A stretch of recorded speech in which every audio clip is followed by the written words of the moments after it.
I want Mexico to succeed here because of the history that the Azteca has and all the stories I've heard, Maradona, Pelé, and 1970s, 1980s. Now it's our time. It's our time in 2026.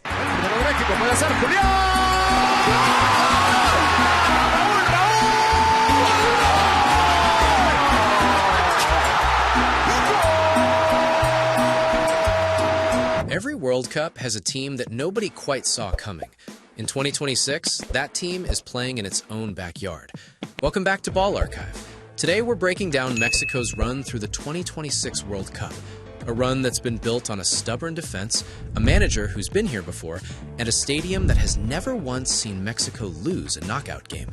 By the time we're done, you'll understand exactly why El Tri walked into this tournament believing they could go all the way, and why nobody in the building has been able to prove them wrong yet.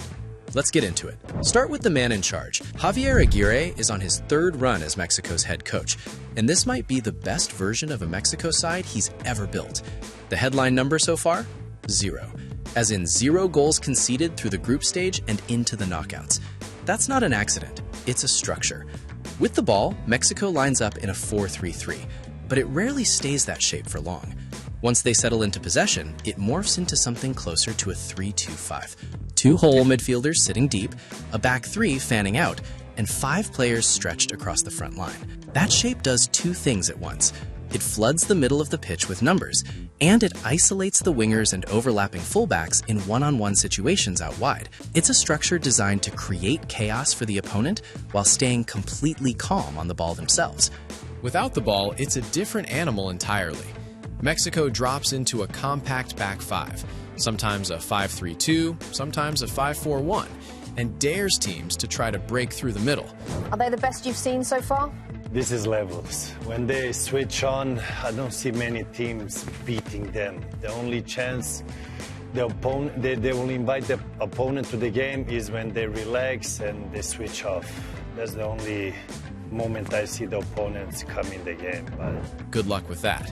It's organized, it's disciplined, and it's exactly the kind of setup that frustrates teams into forcing bad decisions. And when the moment finally arrives to actually put the ball in the net, Mexico isn't a one-man show. Jimenez can get you a goal, Quiñones can get you a goal, even Romo, popping up from midfield, can get you a goal. That kind of scoring depth, paired with a defense that hasn't cracked once, is exactly why this team walked into the tournament with real belief. June 11th, Mexico City Stadium, the ground everyone still calls the Azteca, no matter what the official tournament branding says, the opener. And it turned into one of the wildest opening matches this World Cup has seen. Aguirre's side came out pressing from the first whistle, hunting the ball high up the pitch, refusing to let South Africa breathe. 9 minutes in, that pressure paid off. Eric Lira won possession deep in South African territory and slid a pass through to Julian Quiñones, making his World Cup debut.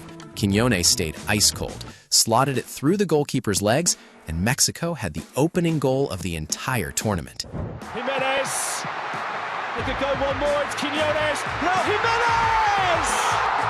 And Mexico, as a nation, loses its collective heads! From there, things tilted even further in Mexico's favor. Early in the second half, South Africa's Sithole was shown a straight red card for hauling down Brian Gutierrez, who was clean through on goal. Down to 10 men and chasing the game, South Africa had no answer. Soon after, Roberto Alvarado whipped in a pinpoint cross to the back post, and Raul Jimenez rose to power home a header, his first ever World Cup goal. Now Mexico flood forward with 5. That's a great ball, Jimenez! The final stretch got messy. South Africa were reduced to 9 men before it was over. And then Mexico picked up a red card of their own in stoppage time when Cesar Montes was sent off. Chaotic finish aside, the result was exactly what Mexico wanted. 3 points, a clean sheet, and a tournament off to a flying start. Now, plenty of people shrugged the win off. South Africa were poor enough in that game that finishing with more red cards than goals tells you most of what you need to know. Fair critique, which is exactly why the next match mattered so much more. If South Africa was chaos, South Korea was the opposite. A disciplined, well-organized opponent that came in to slow the game down and frustrate Mexico into mistakes. And for most of the first half, it worked. South Korea controlled the majority of possession. killed the tempo and had the home crowd growing restless enough to start booing their own team. The breakthrough came just after the break, and it came from a Korean error rather than a moment of brilliance. Jimenez sent a header looping up into the air, and Korean keeper Kim Sung-gyu rushed out to claim it, only to collide with his own defender and spill the ball into a dangerous pocket of space. Quinones looking to cross. Target was Jimenez. Kim sprawling out, he spills it! It's turned in! Luis Romo is broken through! The Chivas player scores in the World Cup! Luis Romo was the fastest to react, and he buried it. 1-0, and social media wasted no time joking that Romo scoring again was only going to earn him more playing time whether he liked it or not. South Korea pushed everything forward in the closing minutes, desperate for an equalizer. But Mexico's goalkeeper, Gerardo Arteaga, delivered arguably the save of the tournament so far. In the 87th minute, he made a stunning double stop, denying a Cho Gui-sung header point blank, then somehow recovering to block the follow-up rebound from Hwang Hee-chan. It wasn't Mexico's cleanest performance, but in a knockout tournament, results are the only currency that matters. And Mexico walked away with another 3 points and another clean sheet. With qualification for the knockout rounds already locked up, Aguirre used the final group match to rotate his squad, 5 changes in total. And somehow, with a weakened lineup, Mexico produced their most complete performance of the group stage. That's not a coincidence, that's depth. The biggest storyline of the night belonged to a 17-year-old. Gilberto Mora made his first World Cup start, controlled the game's rhythm from midfield, and earned a standing ovation when he was subbed off. A teenager dictating tempo on a World Cup stage? That's the kind of moment that sticks. Mexico broke the deadlock in the 55th minute when left-back Mateo Chavez made a driving run forward and finished calmly to put the hosts ahead.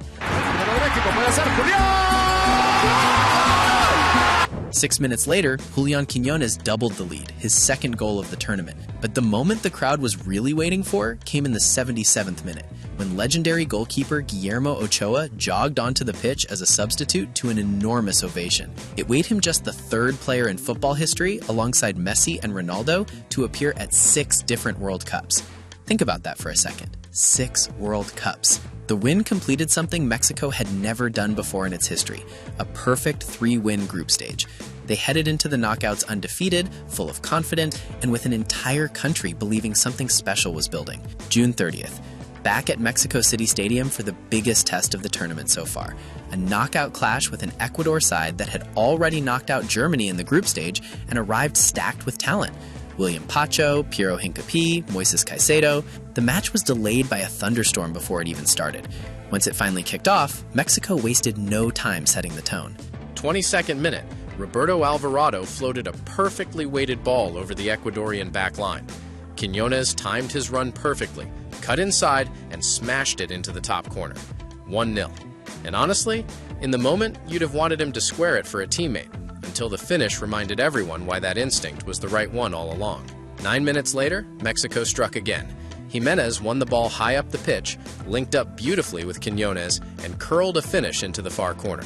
2-0 before halftime, and at that point, Quinones and Jimenez were playing with the kind of chemistry that looked almost unfair. After the break, Aguirre did what Aguirre does, dropped his team into a tighter defensive shape, and let Ecuador have the ball without ever really letting them use it. Cesar Montes and Johan Vazquez were immense at the back, shutting down Ener Valencia and Kevin Rodriguez before either could get going.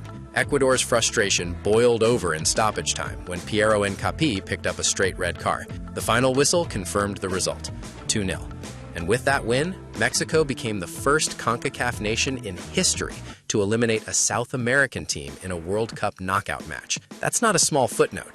That's history. Let's talk about the names actually making this happen, because Aguirre has used 25 of his 27 available players so far.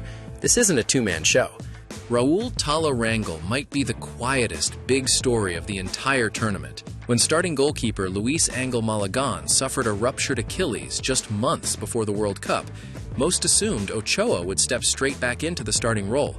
Instead, Aguirre handed the job to the 26-year-old Chivas Academy product, and Rangel has been outstanding. Julian Quinones has been the sharpest attacking weapon on the roster. Starting wide left but constantly drifting central, he's caused problems all tournament with his directness and finishing. 3 goals in 4 matches.